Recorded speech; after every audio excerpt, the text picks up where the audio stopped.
La bienvenue à toutes et tous. Aujourd'hui, j'aimerais parler de quelque chose dont on entend très souvent parler, à savoir le problème des multinationales. Et on va aborder la société emblématique parmi les multinationales, la plus grosse, la plus puissante, la plus grande pieuvre, qui est Amazon. Alors je vois qu'on entend beaucoup parler de ci, de là, de montée en fréquence, de spiritualité sacrée, de nouveaux mondes à venir. Et l'on peut évidemment que s'en féliciter si cela ouvre bel et bien de nouvelles portes lumineuses. Pourtant, je crois qu'il faudra finir par les ouvrir pour de bon, ces fameuses portes, si l'on veut un jour en voir le bout de la queue de ce fameux nouveau monde, entre guillemets. On entend et on voit beaucoup, quand on a la petite niche de la spiritualité, des publications comme quoi on est déjà en 4D, voire en 5D, si c'est pas 6D ou 7D, enfin bon. Plein de chiffres avec des D derrière.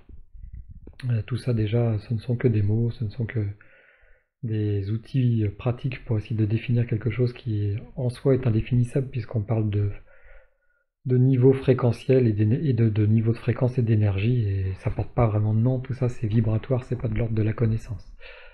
Enfin bon.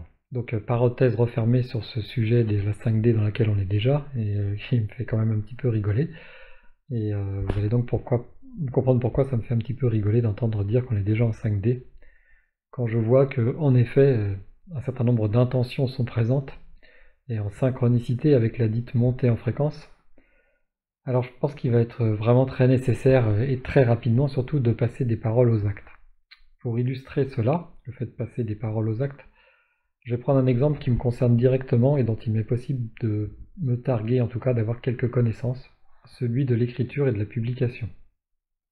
Pour ceux qui ne le savent pas encore, c'est de retour d'une aventure en solitaire dans le haut Himalaya que j'ai fait en hiver 2012, où j'avais décidé donc de partir pendant un mois sans guide, sans porteur et sans moyen de communication dans le haut Himalaya, que les choses se sont vraiment accélérées pour moi, que cette expérience a été vraiment un gros coup de turbo à ma spiritualité, et donc aussi au fait de passer des paroles aux actes. Et c'est donc en redescendant de ce périple solitaire dans l'Himalaya que j'avais décidé de réaliser et d'accomplir un rêve d'enfance qui était celui de devenir écrivain. Parce que depuis l'âge de 10 ou 11 ans, j'ai commencé à écrire, j'écrivais très régulièrement, beaucoup de choses qui finalement s'entassaient dans des tiroirs, et qui étaient soit des choses épisodiques, soit tout simplement des écrits qui prenaient vraiment forme et qui auraient pu se transformer en livres. En fait, il y avait plusieurs événements qui faisaient que je n'étais pas passé à l'action, la peur par exemple, et puis aussi un poids sociétal et familial qui faisait que il n'était pas forcément de bon ton de devenir écrivain, que c'était pas le mieux à faire, qu'il y avait des choses beaucoup plus pragmatiques et qui rapporteraient sans doute beaucoup plus d'argent. Ce qui n'est pas forcément faux quand on décide de devenir écrivain indépendant. Donc en descendant de ce périple de l'Himalaya de l'hiver 2012, je décidais ainsi de tenter de tout faire seul sans connaître de la tâche au travail de réalisation d'un livre. Le rédiger, le mettre en page, faire une couverture, trouver un imprimeur, le distribuer et le vendre par mes propres moyens, puisqu'il était pour moi très important de rester libre et indépendant de toutes les fameuses multinationales dont nous allons parler dans quelques instants. Et ce fut un véritable parcours du combattant, semé d'embûches dans lesquelles je n'ai pas manqué de tomber évidemment. Alors pourquoi je vous parle de tout ça et de cette première publication de mon premier livre? Eh bien parce que tout simplement il y a quelque chose qui m'échappe entre les paroles et les actes, en rapport direct avec notre sujet Amazon. Ma redescente, une fois de plus, de ce périple en solitaire avait eu enfin raison, je dirais vraiment enfin avec un E majuscule, de mes hésitations, de mes peurs et de ma mésestime de moi-même.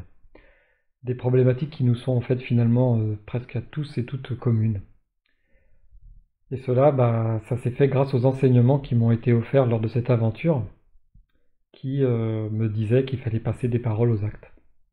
Car s'il est acceptable et même honorable de faire ce premier chemin de la prise de conscience, ce travail premier de l'introspection et du perfectionnement en soi et en interne, il est surtout important qu'il ne reste pas trop vide d'actes concrets dans la matière, je crois.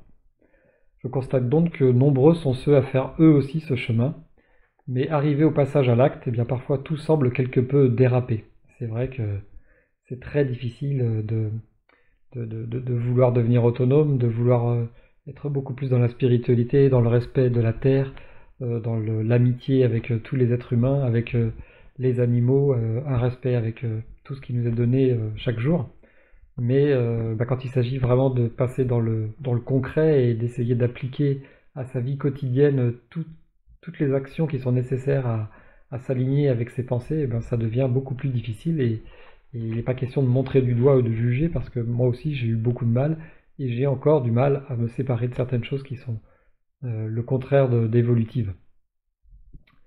Mais bon, ce qui me surprend vraiment beaucoup avec cette histoire d'Amazon par rapport aux écrivains, puisque je suis écrivain, c'est qu'on puisse publier des livres sur l'éveil spirituel, la montée de Kundalini, l'ouverture des chakras, la bienveillance, l'amour, de tous pour tout et pour tous, mais que ces ouvrages sont presque tous, à 99%, proposés sur la plateforme du géant des géants, Amazon. Or, j'y décèle là une profonde anomalie entre les paroles et les actes. Comment peut-on vouloir diffuser des messages de compassion, de partage, d'amour, au travers d'une structure dont le but est contraire en tout point avec ce qui est prôné dans les beaux récits livresques qui sont publiés? J'entends souvent ces arguments du on ne peut pas faire autrement, ou encore si tu veux réussir, il faut en passer par là, et d'autres il faut utiliser le système tel qu'il est.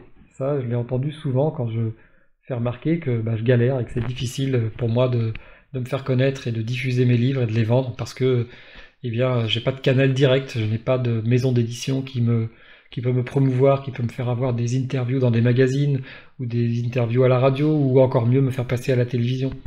Tout ça, j'ai pris le risque de faire une croix dessus en me disant que il était plus important que je reste libre et indépendant des multinationales. Et donc toutes ces phrases, je les ai souvent entendues, on n'avait pas le choix, il fallait faire comme ça, que si on voulait devenir quelqu'un ou si on voulait réussir dans sa branche, il fallait utiliser tous les moyens possibles et imaginables pour y arriver. Et c'était des phrases qui, à une certaine phase comment dire, de difficultés que je rencontrais et même de démotivation, tellement c'était difficile, trouvaient presque écho en moi. Et j'avais même été jusqu'à commencer ma propre inscription en tant que vendeur sur Amazon. C'est pour vous dire à quel point j'étais quand même dans une difficulté et combien j'avais du mal à m'en sortir et à garder toute ma positivité et toute ma capacité lumineuse intérieure. J'étais donc sur le point de finaliser mon statut et de mettre en ligne mes propres livres sur le dit site Amazon, quand ma petite voix intérieure, celle que j'entends depuis que je suis enfant, se mit comme à clignoter et à faire tourner le gyrophare à l'intérieur de moi pour me dire qu'il était important que je y réfléchisse à 2 fois avant de valider cette inscription et de devenir vendeur sur Amazon de mes bouquins. Cette phrase, cette petite voix, du coup, elle m'a fait me questionner et je me suis demandé comment je pouvais d'un côté coucher sur les pages de mes livres un appel au partage et à la meilleure répartition des richesses financières, morales et spirituelles, et ce entre tous les êtres humains, et en même temps confier ma possible réussite, entre guillemets, à un monstre assoiffé d'argent et de rentabilité tel qu'Amazon. C'était devenu totalement contradictoire, ça s'éclairait d'un seul coup de façon limpide et il était en effet évident qu'il y avait quelque chose qui n'allait pas. Car au fond, on sait tous combien le schéma de pensée de cette multinationale est basé sur la seule prédation. Je veux dire, Amazon est là pour faire de l'argent, et uniquement de l'argent, et par tous les moyens, et au centime près, avec des marges qui sont tirées au cordeau en permanence, tout ce qui peut être grappillé est grappillé, et à n'importe quel prix, et pratiquement de n'importe quelle façon. Donc c'était totalement antinomique avec l'idée que je voulais faire passer dans mes livres. Donc les écrire et puis les confier le succès au travers de cette plateforme, ça me paraissait devenu complètement antinomique et donc je ne me suis finalement pas inscrit sur Amazon et je n'ai finalement pas vendu mes livres via Amazon. Après, il y en a d'autres, hein, il y a plein d'autres multinationales et je ne me suis pas plus inscrit sur quelque autre multinationale. C'est compliqué de sortir complètement de ce schéma. La preuve, là, je suis en train de vous parler sur ma chaîne YouTube et la chaîne YouTube, c'est aussi quelque chose qui appartient à une grosse multinationale qui a beaucoup d'argent. Et j'ai commencé à ouvrir des comptes sur des plateformes qui sont beaucoup plus petites, mais beaucoup plus respectueuses de l'humain, mais elles ne sont suivies quasiment par personne. C'est un petit peu comme quand vous interrogez les gens sur ce qu'ils regardent à la télé, et en fait personne ne regarde TF1, M6 et Énergie 12. Sauf que quand vous prenez les résultats de médiamétrie, eh bien c'est ces 3 chaînes-là qui sont toujours en tête. Où sont tous ceux qui regardent que ces chaînes-là et où sont cachés les vrais, entre guillemets, les vrais téléspectateurs de Arte, de National Geographic ou Ushuaïa Télévision? Je sais pas, c'est quand même assez étrange. En tout cas, ce que je constate, c'est que le but premier d'Amazon, c'est de distribuer, que dis-je même, d'inonder le monde entier de produits manufacturés et fabriqués au coût le plus bas que possible, et ce au mépris de toutes les règles de la morale et de l'éthique. C'est aussi celle d'exploiter chaque maillon humain utile à la production, et ce sans se soucier de son droit au rêve, au bonheur et à l'amour, mais seulement en se focalisant sur le combien ça peut me rapporter, et ce au maximum. Et l'air de rien, eh bien, à très grands efforts de marketing, mais surtout de dissimulation maximale des réalités cachées derrière tout cela, eh ben, nous laissons entraîner. On se fait avoir, on ne regarde pas au-delà de ce qui nous est montré, et on ne se rend pas compte de tout ce qu'il y a derrière la belle vitrine de la multinationale, avec les belles couleurs, les beaux visuels, les beaux discours. On ne s'attarde pas à aller voir plus loin et derrière ce que ça met vraiment en marche. Et d'une certaine façon, on a même l'impression qu'on est complètement et littéralement happé par tout ce système sans se rendre compte de tout ce qu'il produit et de la déconnexion dans laquelle ça nous met par rapport à notre mère la Terre et comment on l'abîme, comment on abîme aussi nos autres frères humains en fermant les yeux sur leurs souffrances. Alors il est devenu semble-t-il, tellement naturel d'acheter tout et n'importe quoi pour une poignée d'euros ou de dollars que notre questionnement et notre bon sens ont semble-t-il totalement disparu, quoi.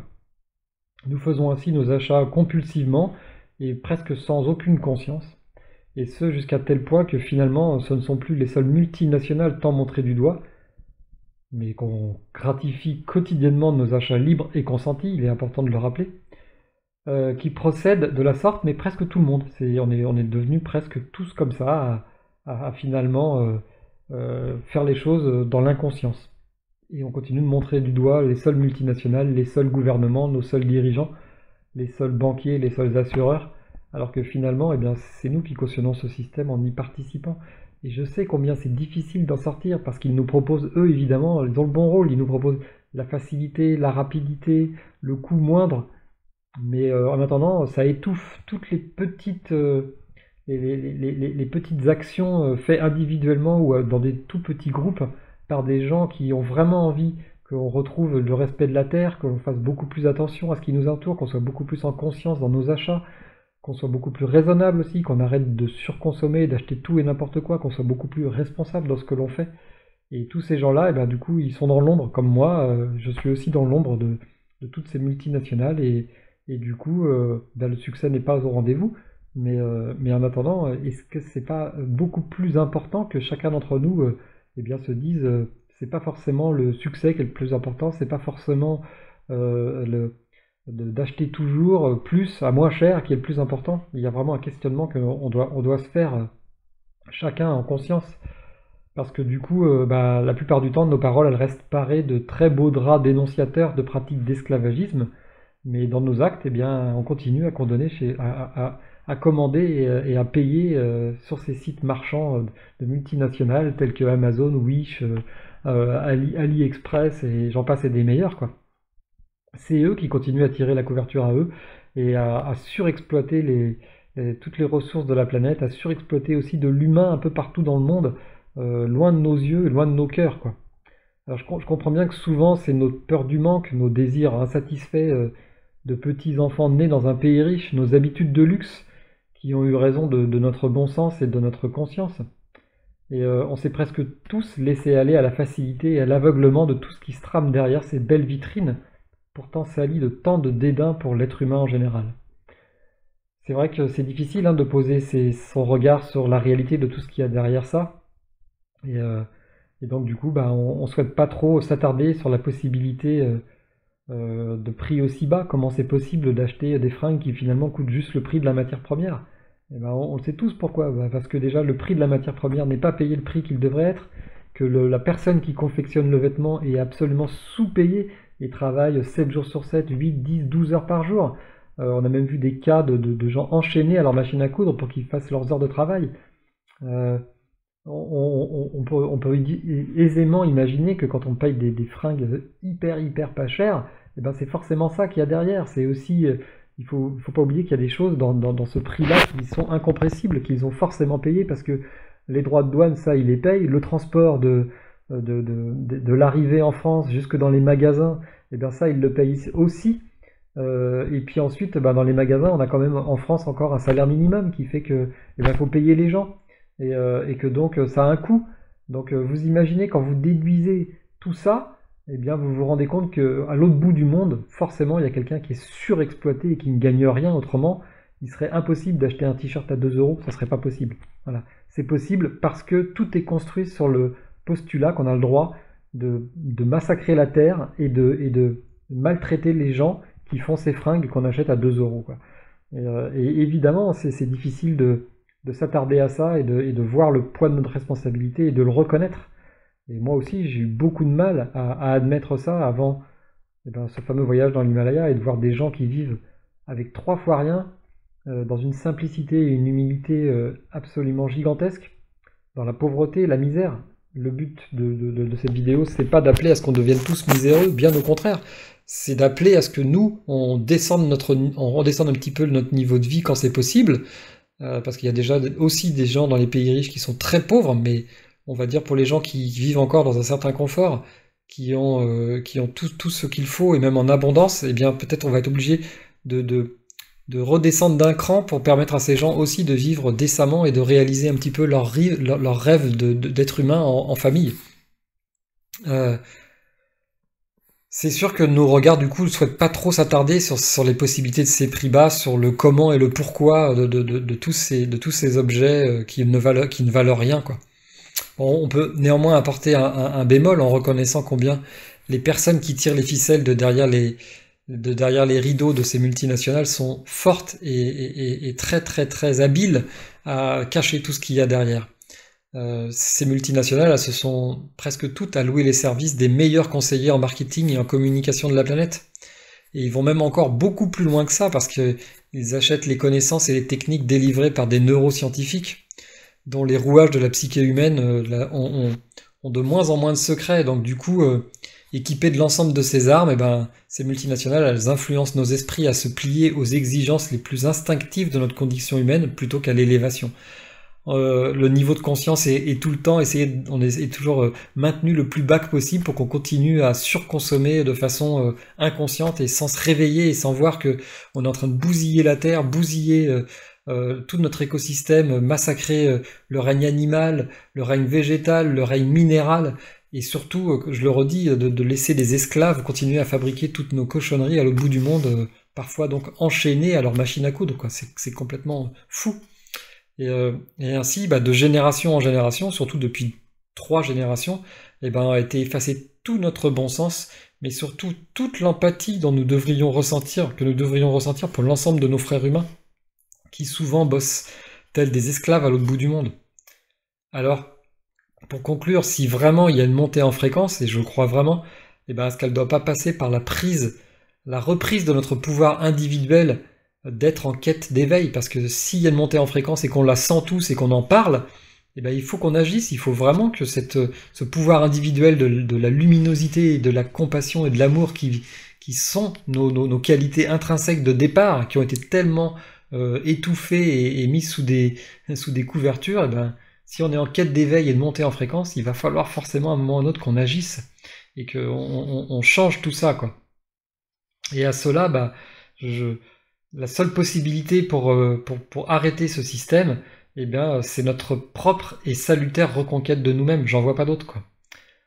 Faire la grève, protester contre ce système à tour de bras et défiler dans des rues harnachées de nos plus beaux slogans tout en pensant en même temps à notre beau colis Amazon confectionné par un misérable adolescente au Bangladesh qui nous attendrait dans notre boîte aux lettres dès qu'on va rentrer, bah, vous comprenez bien que c'est un non-sens total, quoi.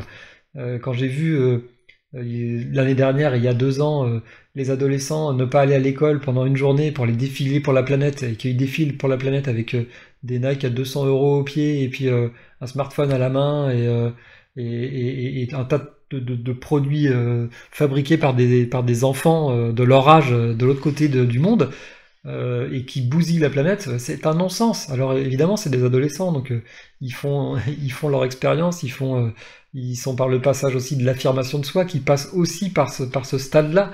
Mais nous, adultes, il faut qu'on arrête d'être des grands enfants, quoi, d'être des adolescents en rêve permanent de nouveaux objets, en quête de surconsommation permanente et de façon presque inconsciente finalement, quoi. Et, euh, et voilà, on peut pas avoir des beaux discours et puis en même temps penser aux beaux colis Amazon qui confectionnés par un enfant ou par un esclave qui nous attend dans notre boîte aux lettres. C'est juste pas possible.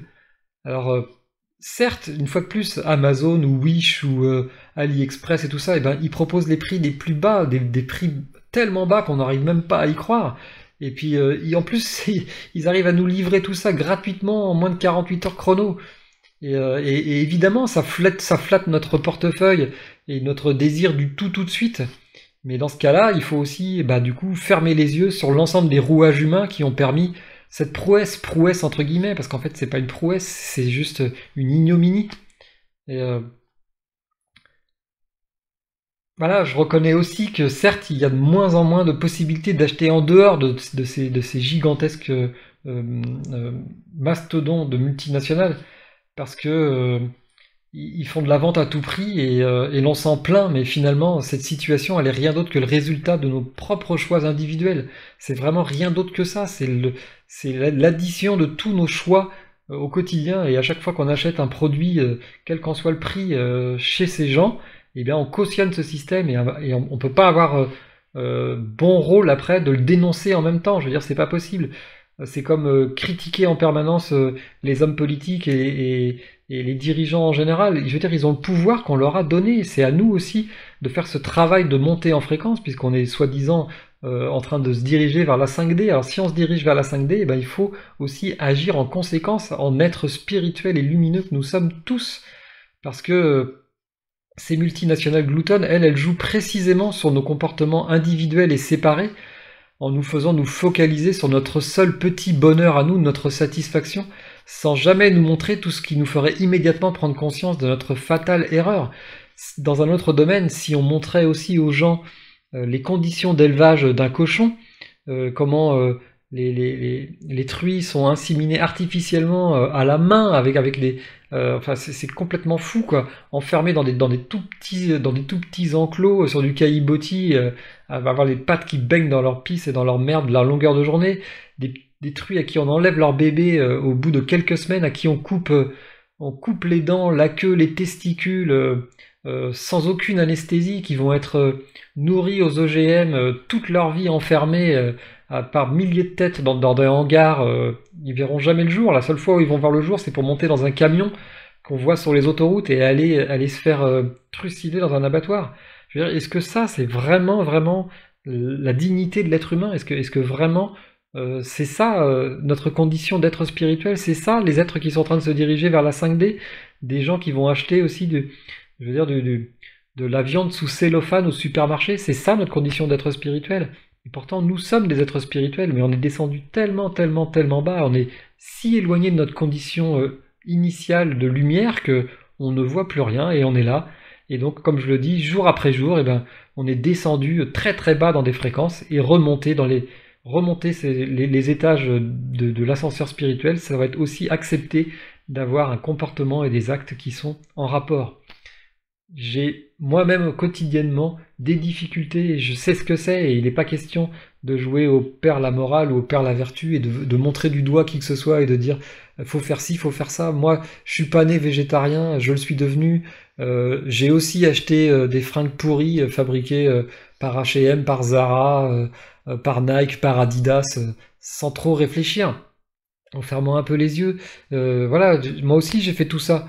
Mais il y a un moment où si on a une prise de conscience que ça va pas, et normalement on est censé avoir cette prise de conscience à partir du moment où on commence eh bien, à avoir une lucidité sur ces multinationales. Si on les dénonce, c'est qu'on a compris qu'il y avait quelque chose qui n'allait pas derrière. Autrement, on les dénonce pas et on cautionne. Mais si on dit Ces multinationales sont sont des prédateurs, elles bousillent la planète, elles exploitent les autres humains comme nous, à l'autre bout du monde, et bien si on fait ce constat et qu'on les dénonce, alors il n'y a qu'une seule solution, c'est de passer aux actes. Autrement, c'est une tartufferie, quoi, d'un côté de dire les dirigeants sont pourris, les multinationales sont pourries, mais on continue à élire nos dirigeants sans rien dire, et on continue à consommer à gros coups de clics sur Internet chez Amazon et ainsi de suite, et tous les autres. Donc voilà, des paroles et des actes. À la redescente de ce périple himalayen, je me suis vraiment dit qu'il était temps de passer aux actes. C'était en 2012, donc il y a déjà presque 10 ans, donc 10 ans où j'ai ramé aussi eh ben pour justement aligner mes paroles avec mes actes. Et c'est pas fini, c'est encore au jour d'aujourd'hui, je continue et j'épure au fur et à mesure, j'enlève au fur et à mesure tout ce que je peux qui participe de ce monde destructeur, de prédation et de mort. Voilà. Et ça se fait pas en claquant des doigts, je suis bien d'accord, ça prend du temps, ça demande de la volonté, une certaine forme d'énergie, de faire une croix sur certains luxes qu'on croyait être de simple confort et revenir à plus de simplicité et d'humilité. C'est ça qui est demandé, c'est ça que, en tout cas à titre personnel, que j'essaye de faire avec ma compagne et ma famille.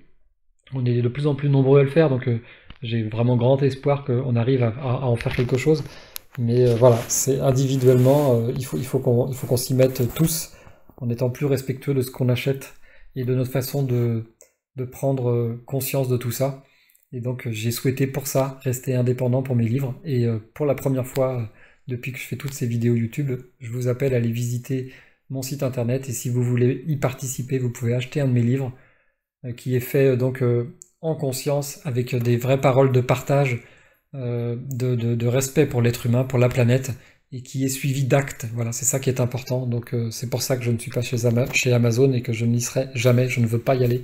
C'est pour ça que j'ai décidé de ne pas avoir de grandes maisons d'édition internationales, parce que je ne sais pas où ils font leurs livres, comment ils les font, comment ils payent les gens qui vont faire ces livres. Là, je sais, c'est une imprimerie locale, je sais, j'ai été la visiter, je sais que les gens sont bien payés, qu'ils travaillent dans des bonnes conditions.